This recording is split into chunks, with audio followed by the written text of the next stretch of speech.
Kaum muslimin, kaum muslimat yang dimuliakan oleh Allah, pernah di tahun 2017 atau 7 tahun yang lalu, seorang jurnalis bertanya kepada seorang pemain sepak bola terkenal.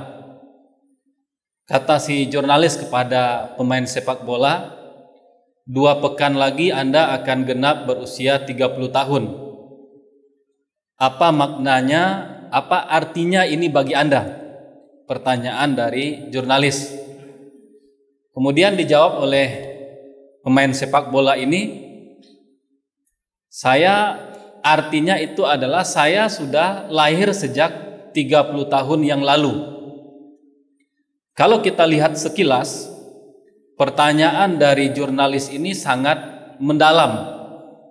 Tetapi jawaban dari pemain sepak bola ini, jawabannya sangat santai. Itu jika kita lihat sekilas. Tapi kalau kita lihat lebih dalam lagi, baik pertanyaan atau jawabannya sama-sama mendalam. Jurnalis bertanya, apa arti usia 30 bagi Anda? Pemain sepak bola menjawab, artinya saya sudah lahir sejak 30 tahun yang silam.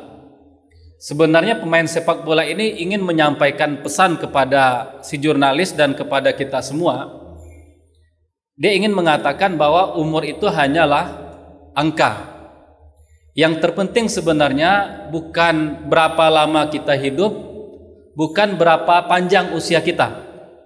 Tetapi yang lebih penting, yang terpenting adalah apa yang bisa kita lakukan, apa yang bisa kita perbuat sepanjang hidup kita.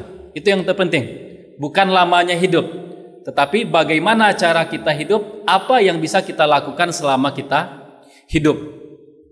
Ketika kita melihat media, baik media cetak, media elektronik ataupun media-media yang lain, biasanya para jurnalis itu akan bangga ketika mengumumkan mereka berhasil menemukan misalnya orang tertua di suatu daerah, orang tertua di suatu negara, orang yang usianya lebih dari 100. Biasanya akan diumumkan dengan perasaan yang bangga. Dan kita mungkin bertanya juga, apakah usia lebih dari 100 ini bisa dianggap, bisa dinilai sebagai suatu prestasi atau tidak? Karena kalau kita lihat, usia 100 ini adalah usia rata-rata penyu. Penyu usianya di atas 100. Bahkan di Inggris konon kabarnya sampai sekarang ada seekor penyu yang usianya hampir 3 abad. Tapi kalau kita lihat usia 100 ataupun 2 abad, 3 abad yang dimiliki oleh penyu, yang dilakukan oleh penyu hanyalah memakan daun-daunan, kemudian berjalan merangkak perlahan-lahan, tidak ada yang lain. Kembali lagi kita ke jurnalis yang bisa menemukan orang yang punya usia di atas 100. Ketika bertemu dengan orang paling tua, biasanya yang ditanyakan oleh jurnalis juga adalah berapa umur Anda? Itu yang biasanya ditanya. Jarang sekali yang ditanya selama usia 100 tahun apa yang sudah Anda perbuat, apa yang sudah Anda lakukan, apa saja prestasi selama 100 tahun. Jarang pertanyaan seperti itu. Kaum muslimin, kaum muslimat, jamaah zuhur yang dimuliakan oleh Allah, umur hanyalah angka. Yang terpenting bukan berapa lama kita hidup, tetapi apa yang bisa kita lakukan selama kita hidup. Dalam sejarah Islam, di antara kita atau mungkin semua kita pernah mendengar sahabat Nabi yang namanya Sa'ad bin Mu'az. Sahabat Sa'ad bin Mu'az, beliau ketika meninggal dunia usianya belum genap 40 tahun. Meninggal di usia 36 tahun. Namun di saat beliau meninggal dunia, kata Nabi SAW, ihtaza arsyu rahman bimauti Sa'ad. Ars bergoncang karena kematian Sa'ad. Kenapa demikian? Karena di saat Sa'ad meninggal dunia, di saat beliau disolatkan, dihadiri oleh lebih dari 70.000 malaikat. Usianya ketika meninggal 36 tahun. Tapi di saat meninggal dunia, ada 70.000 malaikat yang ikut menyolatkan jenazah Sa'ad tadi. Kemudian dalam sejarah Islam, kita juga mungkin, atau semua kita tahu dengan sahabat Nabi yang namanya Zaid bin Sabit. Zaid bin Sabit masuk Islam di usia 10 tahun. Kemudian di usia 14 tahun, beliau diminta oleh Nabi untuk mempelajari bahasa Ibrani. Bahasa yang dipakai oleh orang Yahudi. dan beliau di usia 14 tahun menguasai bahasa Ibrani. Atau kalau bahasa sekarang, di usia 14 tahun Zaid bin Sabit ditunjuk oleh Nabi sebagai penerjemah beliau. Penerjemah bukan untuk berbicara, berdiplomasi dengan negara sahabat, tetapi berbicara dan berdiplomasi dengan negara musuh. Usia Zaid bin Sabit ketika itu baru 14 tahun, menjadi penerjemah kepala negara. Kemudian di usia 17 tahun, Zaid bin Sabit diangkat lagi oleh Nabi menjadi katibul wahyi, penulis wahyu Al-Quran. Kemudian di usia 21 tahun di zaman Abu Bakar, ditunjuk lagi Zaid bin Sabit oleh Abu Bakar sebagai pengumpul Al-Quran. Karena kita tahu Al-Quran ditulis di zaman Nabi, ada yang di pelepah kurma, ada yang di pohon kayu, ada yang di batu. Ketua panitia untuk pengumpulan Al-Quran adalah Zaid bin Sabit yang ketika itu usianya baru 21 tahun. Kemudian kita lihat lagi di antara ulama-ulama kita. Tidak ada di antara kita yang tidak mengenal Imam Nawawi rahimahullah. Setiap disebutkan kitab Riyadhus Shalihin, yang teringat oleh kita adalah Imam Nawawi.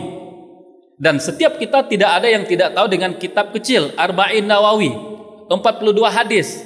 Itu ditulis oleh Imam Nawawi. Riyadhus Shalihin ataupun Arba'in Nawawi bukanlah kitab besar, bukanlah buku besar, buku kecil, tapi hampir semua umat Islam mengetahui dan menggunakannya. Imam Nawawi meninggal dunia di usia 45 tahun. Beliau menulis lebih dari 20 buku. Kemudian kita lihat lagi dalam panglima-panglima perang. Tidak ada di antara kita yang tidak kenal dengan Muhammad Al-Fatih. Beliau menaklukkan Konstantinopel di usia 21 tahun. Mungkin di antara kita ada juga yang pernah mendengar namanya Abdurrahman Ad-Dakhil. Di usia 22 tahun berhasil mendirikan kembali dan mengembalikan kejayaan dinasti Umayyah di Andalusia. Setelah sebelumnya di bumi hanguskan oleh dinasti Abbasiyah. Di usia 21 tahun Abdurrahman Ad-Dakhil masuk ke Andalusia, ke Spanyol, dan berhasil kembali mendirikan dinasti Umayyah. Kaum muslimin, kaum muslimat, jamaah sholat zuhur yang dimuliakan oleh Allah, maka umur itu hanyalah angka. Umur kita sejatinya bukan dilihat dari lembaran kalender, bukan juga dilihat dari akta kelahiran, bukan juga nanti dilihat dari dokumen kematian. Tapi umur kita sejati adalah apa yang bisa kita lakukan selama kita hidup. Jadi bukan berapa panjangnya. Karena kalau kita lihat, pohon itu yang dinilai bukan batangnya yang besar, tetapi pohon itu dinilai adalah seberapa banyak buah yang dihasilkan. Ada pohon yang batangnya besar namun buahnya sedikit atau tidak punya buah sama sekali. Ada juga pohon yang kecil tapi buahnya banyak.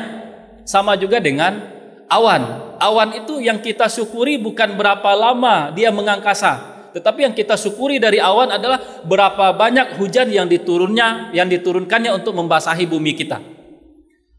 Dalam proses ta'aruf atau perkenalan menjelang menikah antara seorang pemuda dan gadis, biasanya salah satu atau keduanya pasti akan bertanya berapa umur. Si gadis akan bertanya kepada si pemuda umurnya berapa.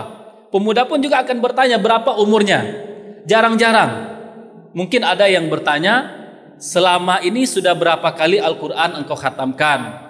Selama ini bagaimana engkau sholatnya? Apakah di masjid ataukah tidak?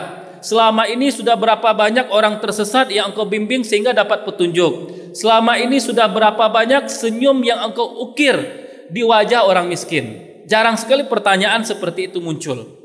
Ketika kita mengatakan seperti ini, bukan berarti kita sedang mengatakan jarak umur antara suami istri itu tidak penting. Bukan itu yang kita maksud. Yang terpenting, manusia itu dinilai bukan dari berapa lama dia hidup, bukan berapa panjang usia dia, tetapi sebanyak apa yang bisa dia lakukan dalam hidup. Maka Nabi SAW menganjurkan kepada kita untuk benar-benar memanfaatkan usia, benar-benar memanfaatkan umur. Agar apa? Agar ketika nanti meninggal dunia masih ada pahala yang terus mengalir kepada kita. Hadis yang sangat terkenal, kita hafal semua. Ketika seseorang meninggal dunia akan ada 3 amal, akan ada 3 pahala yang terus mengalir. Ada sedekah jahriyah, ada ilmu yang bermanfaat, ada anak-anak yang soleh. Kapan kita bisa mendapatkan ini? Ketika kita sungguh-sungguh dalam memaknai hidup, ketika kita sungguh-sungguh beramal selama kita hidup. Terakhir kita ingin menyampaikan bahwa bukan di tangan kita untuk bisa hidup lama, bukan di tangan kita untuk bisa punya usia panjang, karena ini sudah ditentukan oleh Allah. Tetapi dengan tekad kita, dengan kemauan kita, kita bisa menjadikan hidup kita penuh dengan makna. Barangkali ini yang bisa kita sampaikan. Semoga bermanfaat bagi kita bersama. Wassalamualaikum warahmatullahi wabarakatuh.